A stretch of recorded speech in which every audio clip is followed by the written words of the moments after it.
All right, y'all. I'm gonna try to finish this video. I had to go in, take my hair down, and yeah, start a new day. But I want to say hi to the video. come on over here. Hello. Say what's up, wrestling peeps. What's up, wrestling peeps? Tell them what you're gonna be when you grow up.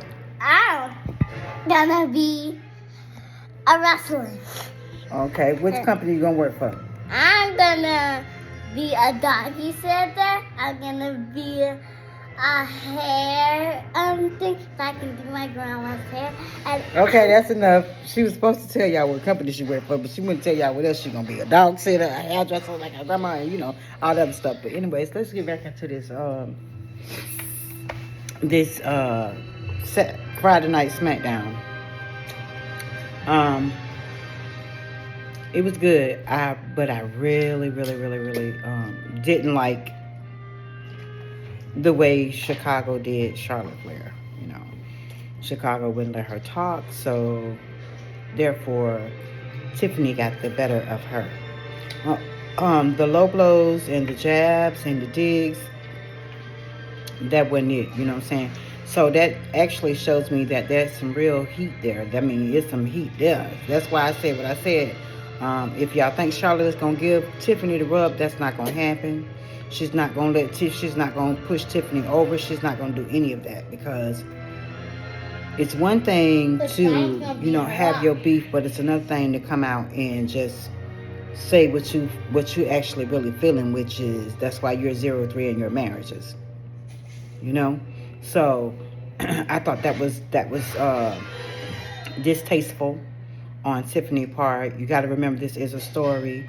We're telling a story. We're not really actually trying to hurt Charlotte or Ashley. Okay, we're not really trying to hurt her, but that's what she did. I mean, she did that intentional because she couldn't stand toe to toe on promo with Charlotte one-on-one. And you got to remember, Charlotte is the queen. She's going to speak first because she is the queen. 14-time women world champion, on her way to number 15. Yeah. I don't know how you guys feel about Charlotte, but I honestly, God, really like Charlotte.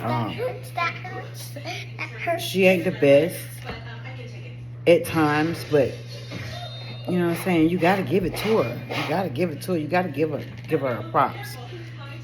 And yeah, that was just a big mess. That was just a big mess. And then who else?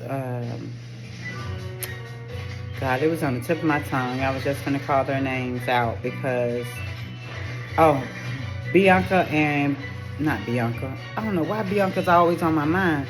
Brianna and Naomi. I was talking to y'all about that earlier. I guess some kind of way, y'all know I got thrown off. Like I said, this is the second video.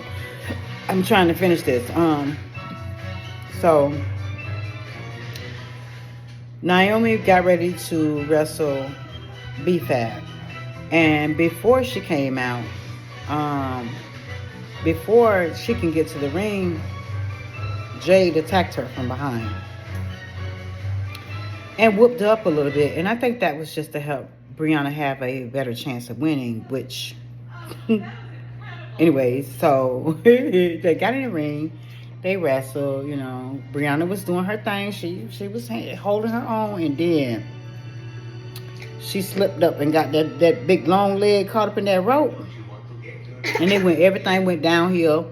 After that, it just went downhill. Like down. Yep. And Naomi just snapped and just beat her real good. Real good. And then it was over. 1, 2, 3 pin, it's over with. And so she just proceeded to call out Jade, and not knowing, you know, Jade is right there. Man, before she could turn around good, Jade had to she said, "Where you at?" And she went around and looked like that, and that was that punt kick. That was that pop, right in her face. Oh man, the ladies are doing the thing in WWE right now. They are the hottest ticket. I don't know why they're not main events, but they should be. And then you got who else? Who else do Kevin Owens and Randy Orton? Y'all, how is Randy gonna have a partner, or is he gonna have to sit out like Seth did that year? Like, is he gonna have a partner? Is he gonna have somebody to go up against at WrestleMania? That hey, that RKO to Nick Aldis was sweet. Yeah, he did that. He did that. But I just don't know. Is it a work? Is he really hurt, or is it just something? But something tells me he's hurt. So if he's hurt, then that means no Mania for Randy Orton, or are we gonna find somebody else to put in that spot? Is there gonna be another match on the card? Maybe the Wyatt six come in. I don't know. But that wasn't really a shocker for me, because the guys, they leak, but sometimes their leaks be wrong. So I pretty much really don't care about their leaks. I go with trying to put together my story myself. Who else?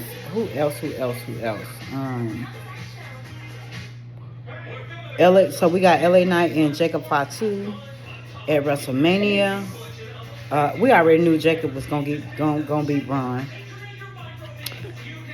They be added. We already knew it. We knew that was a no-go. And then Solo, stop interfering in people matches, please. You had your time. You weren't successful, so let's see if we can get this Samoan Werewolf to go get LA Knight title. But I doubt it very seriously. I don't know. They may put the belt on him. They may put him on. They may put it on him. I don't know. And then the match between, well, it wasn't even a match. It was more of like a sit down, and that sit down between CM Punk, Seth Rollins, and Cody Rhodes. And Roman Reigns. Y'all, the fact that before Roman could even get to the arena, Paul was saying anything, whatever the favor is, anything, because he was trying to find out what the favor was, okay?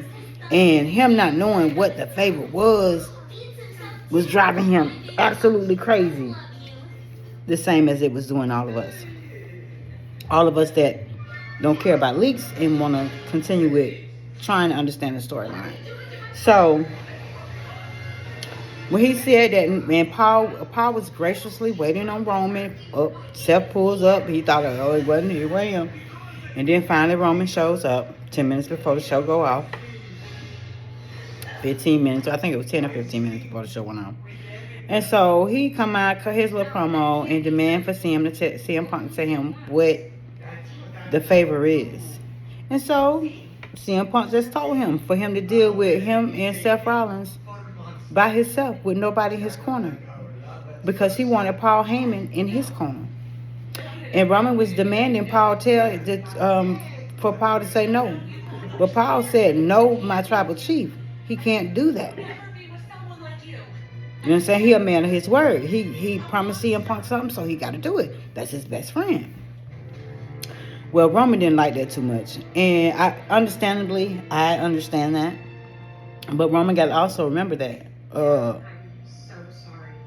he needed CM Punk help. So, and Roman also need to know that Paul Heyman always plays on the sides of the tables of his friends. You got Brock Lesnar, you got CM Punk, and you got Roman Reigns. Those are his guys. Those are his top guys. So he's going to always, run, if he need to help one of them, he's going to do that anyway. Roman's a little pissed when he left out, but that's all well and good. It's to be expected, because that's Roman. You know what I'm saying? He is the tribal chief. He feel like he is all of our head of the table. So, yeah, no, he was not happy with that. So I am waiting to see what happens come next Friday leading up into Mania. How they're going to do this storyline. Like I said, the storyline that I would have put together Like, I done told y'all, I would let CM Punk win so that, and I would let John Cena win so that CM Punk and John Cena can face off one-on-one for the title.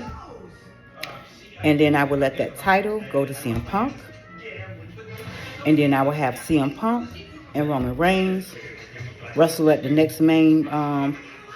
And I believe that's SummerSlam, the big one. I would have them do that. And that way, whoever wins that match leave with the undisputed title. And they leave with the wise man. And that'll squash all that. I don't know how y'all feel, but if y'all feeling what I'm cooking, y'all go ahead. Hit the like button, subscribe to the channel, drop your comments down there. I do reply back. I would love to hear some of the things that you guys are thinking about. Until then, next time, you guys, deuces, ooses, peace.